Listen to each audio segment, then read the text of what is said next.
Well, we start the news with a story on the Basic Education Certificate Examination, which starts today. And the West Africa Examinations Council has warned teachers against coaching candidates in the halls during the writing of the BECE. Officials say they are on the lookout for persons who will breach the rules to gain undue advantage and compromise the sanctity of the examinations. Ashanti Regional Controller of WAEC, Alex Bosompim, says parents who connive with teachers to perpetrate these malpractices will ultimately be handed over to the police. Nanaya Ojima now reports. 3 senior high school teachers are being investigated for alleged breach of rules in the just-ended West Africa Senior School Certificate Examination. Officials of the examination body caught the suspects whose names are being withheld, assisting candidates in the examination hall. WAEC investigations show some teachers use WhatsApp messaging and other forms of technology to pass foreign materials to candidates. Some invigilators also leak examination questions hours before the designated time for opening them. Mr. Alex Bosompim is the Ashanti Region Controller of WAEC. 3 years that he has been in the junior high school, if you have taught the candidate properly, I don't see why you should move heaven and earth to go into the examination room to go and coach the candidates again. In the examination room, we don't expect any teacher to maneuver, go into the examination room to coach candidates how to write or answer the questions. It's not going to help the candidates. It doesn't help anybody. So we must, as much as possible, try to avoid these things.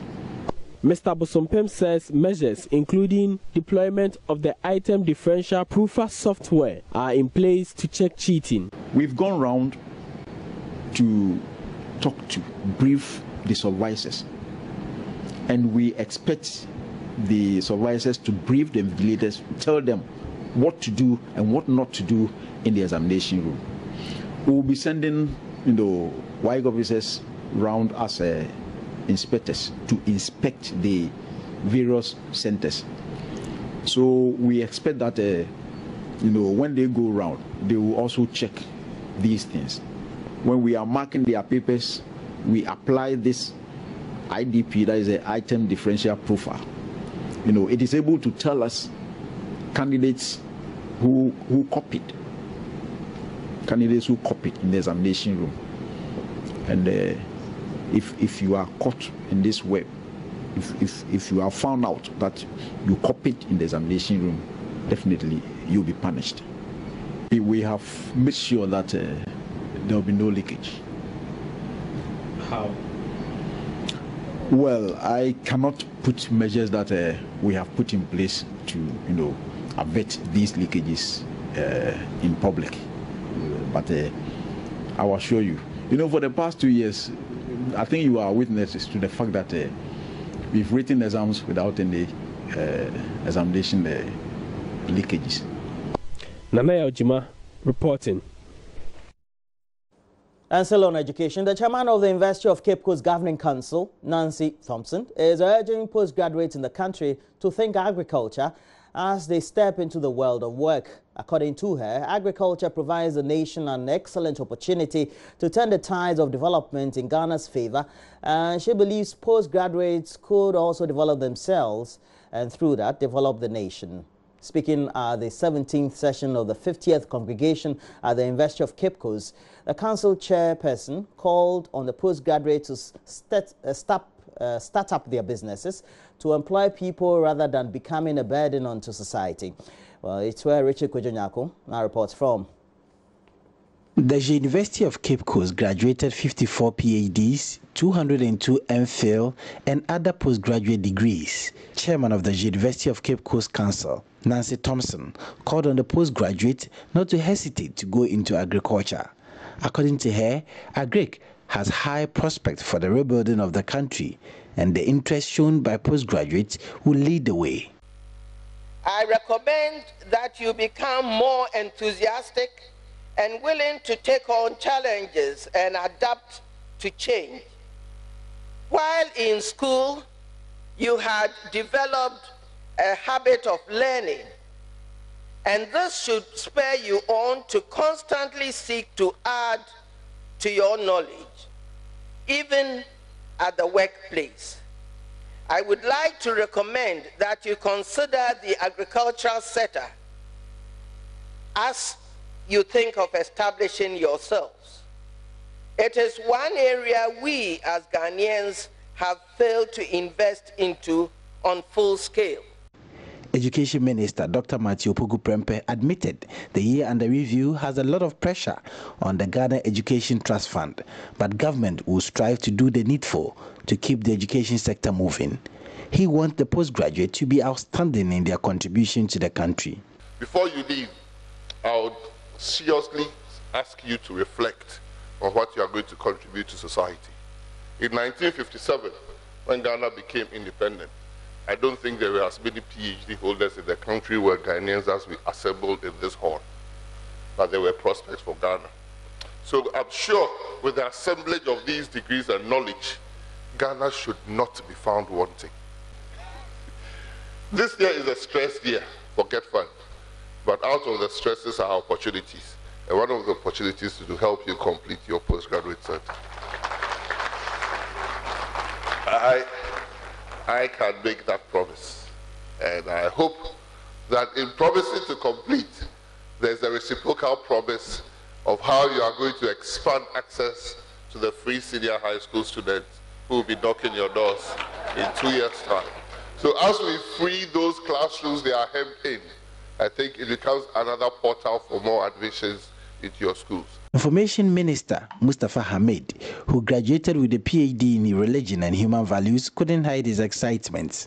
Perhaps this adds to the hundreds of reasons that I have always given for why, even in my next life, I shall attend the University of Cape Coast. Vice-Chancellor of the University of Cape Coast, Professor Joseph Gatampia, asked the postgraduate to become better ambassadors of the university by making the world feel the quality the university has instilled in them. Richard Kwejonya Akon, JoyNews, Cape Coast.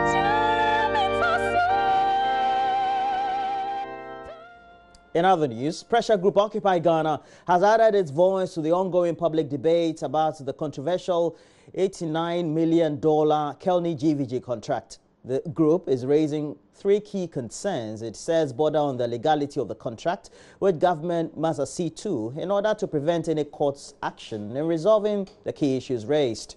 Well, there's more in the following report. In a lengthy press statement, the group made three demands. First, Occupy Ghana wants the finance minister, if it's not done so already, immediately lay before Parliament for passage the legislative instrument required to properly put in place the monthly communication service tax returns required to be filled by the service providers. Second, the group demands the deployment of the revenue assurance module under the contract should be limited to access to the service provider's billing system and nothing more or less. Detailed investigation and audit by an independent expert of the machines to be deployed under the contract, particularly the revenue assurance, specific voice and geographic location modules, to ascertain and ensure that any snoop and tap capability that is prohibited by law does not exist, and assurance by government that the mobile money monitoring module under the contract is not a wholly unnecessary replication of a regulatory function that is vested in law and is currently being performed by the Bank of Ghana. Lastly, Occupy Ghana is demanding the enforcement of the law on the use of internally generated funds of the Ghana Revenue Authority and the National Communications Authority for the expenses only, and if considered necessary, make the two entities direct parties to the contract so that they have a legal say in how the contract is performed in their own right. These demands, Occupy Ghana says, are born out of three primary concerns, namely how the communication service tax is to be collected and paid to government. Two, whether the deployment of the monitoring machines under the contract breaches or has the potential to breach privacy protections under both the law and the Constitution. And three, whether the payment of contract sums under the contract, not by government, which is party to the contract, but directly by the Ghana Revenue Authority, GRA, and the National Communications Authority, NCA, also breaches both the law and the Constitution. The pressure group concludes a statement saying it expects government to accede to the demands to forestall any need to resort to courts to resolve the issues raised.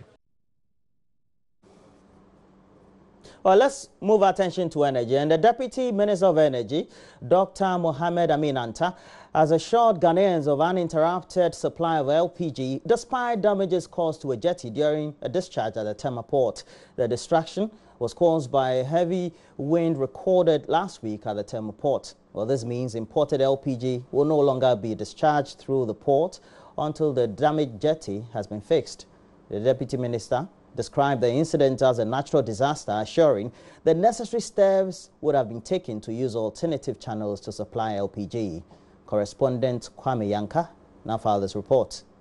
It was during a storm early last week that the incident occurred. An LPG vessel discharging its load suddenly opened up, rupturing the loading arm of the jetty during the storm. The Energy Ministry and the National Petroleum Authority, however, say they will ensure facilities at Takoradi are used to receive LPG in the meantime. Deputy Energy Minister Dr. Amin Adam told newsmen about the damage when he visited Tema Port in the company of Chief Executive of MPA, Al-Hassan Tampoli, to assess the extent of damage. As a government, we are very responsive, we are very proactive, and that is why we have moved in quickly to see how we can restore the arm so they can resume offloading of LPG. But I want to assure you and through you to the people of Ghana that we will not have any shortage of LPG. There are alternative routes that government is going to activate through the MPA to ensure that we continue to supply to the market. Chief Executive of MPL, Hassan Tampoli, assured engineers are working around the clock to fix the damaged part. In the absence of, some material in Ghana, it's easy to just, move across Nigeria or La Côte d'Ivoire to get that piece of material. We have a window of 7 days to fix this. We have been assured by the engineers, but they further give us assurance that it is possible that they can fix it within 3 or 4 days. Hopefully, in about a week or less, we should have. But for now, we have nearly 2.5 weeks of supply, which is enough to sustain us until we're able to fix this. Port officials say, but for timely intervention, the incident could have been another major disaster. Kwame Yanka's report for JoyNews. And we'll follow up on this story. We'll bring you more updates subsequently. Now, traders are generally in the Brekum West district of the Bonafo region are threatening to stop paying any form of taxes if the local authorities there do not reconstruct a drain that passes through the local market. According to them, the drain has been a nuisance to the activities, but several pleas to get the problem fixed have so far fallen on deaf ears. Nesta Kafria Juma visited the market and has come through with this report. The broken drainage system at the Jinijini market greeted me from a far distance. Erosion has gradually eaten parts of the market, as well as foundations of most shops due to the broken gutter. Residents say they get worried anytime it rains because the market area gets flooded, impeding movement. Even though traders and residents say they are tired of complaining about the situation, some of them are bent on embarking on a series of demonstrations soon.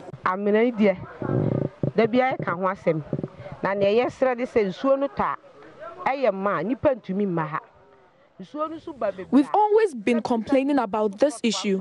The situation gets worse when it rains. Business comes to a halt. We plead with government to intervene.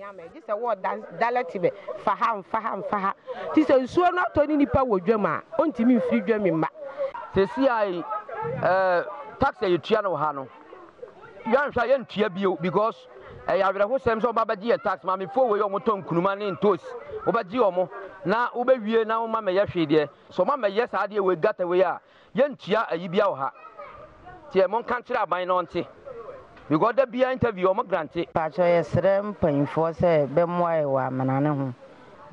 We plead with government to come to our aid. The situation is getting bad. Meanwhile, JoyNews has learned that some youth at Jenejene are mobilizing to petition the office of the president to get the problem fixed.